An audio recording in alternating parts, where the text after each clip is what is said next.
பாகிஸ்தானை வச்சு நம்ம அரசியல்வாதிகள் நிறைய விளையாட்டை விளையாடுறாங்க. அதே மாதிரி அந்த சைடில் நம்ம இந்தியாவை வச்சு அங்கே உள்ள அரசியல்வாதிகள் தங்களை பலப்படுத்திக்கிறாங்க. அந்த மாதிரி தான் பாகிஸ்தானில் வந்து இந்துக்கள் கொடுமைப்படுத்தப்படுறாங்க. இந்துக்களுக்கு வந்து பூஜா பண்ணுறதுக்கு அனுமதி இல்லை.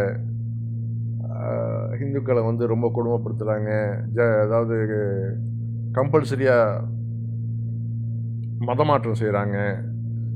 அவர்களுக்கு எந்த உரிமையும் கிடையாது அப்படின்னு சொல்லிட்டு நிறைய செய்திகள் நம்ம பார்த்துருக்குறோம்.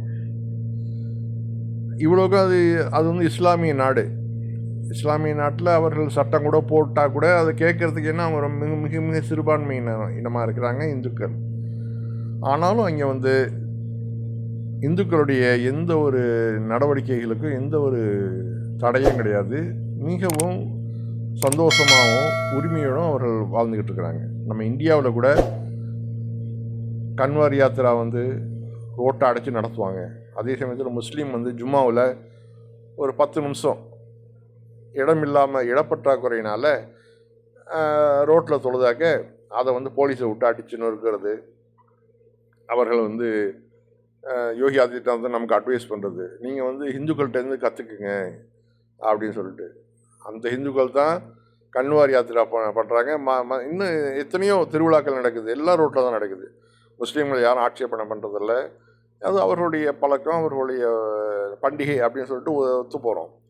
அதே மாதிரி இங்கே பாகிஸ்தானில் பாருங்கள், எந்த ஒரு முஸ்லீமும் வந்து அவர்களை தடுக்கலை. எந்த ஒரு முஸ்லீமும் வந்து ஏன் இங்கே வந்து பிள்ளையார் சதுர்த்தி கொண்டாடுற அப்படின்னு சொல்லிட்டு எந்த ஒரு முஸ்லீமும் வந்து தகராறு பண்ணல.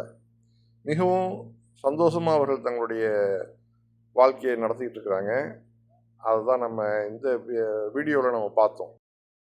இந்துக்கள் அங்கே கொடுமைப்படுத்தப்பட்டால் இப்போ மோடிலாம் வந்து வாசலை திறந்து விட்டாங்கல்ல, எல்லா இந்துக்களும் வரலான்னு சொல்லிட்டு, அப்போவே ஓடி வந்திருப்பாங்களா இல்லையா? ஏன் வரல? காரணம் அவர்கள் அங்கே நல்லபடியாக சந்தோஷமாக இருக்கிறாங்க. அந்த மக்களின் கூட்டத்தை பாருங்கள். இந்துக்களின் கூட்டம் எந்த அளவு நிறைந்திருக்கிறது, எந்த அளவு சந்தோஷத்தோடு தங்களுடைய பண்டிகைகளை கொண்டாடுகிறார்கள். ஒரு இஸ்லாமிய நாடு, அங்குள்ள நாடும் அனுமதிக்கிறது, அங்குள்ள மக்களும் அனுமதிக்கிறார்கள். இதை பார்த்தாவது இந்துத்துவாக்கள் திருந்தணும். முஸ்லீம்களுக்கு எந்த இடைஞ்சலும் பண்ணக்கூடாது இந்தியாவில். அங்கே பாகிஸ்தானிகள் எப்படி இருக்கிறாங்களோ அதே மாதிரி இந்தியாவில் உள்ள முஸ்லீம்களையும் நல்லபடியாக வாழ வைங்க.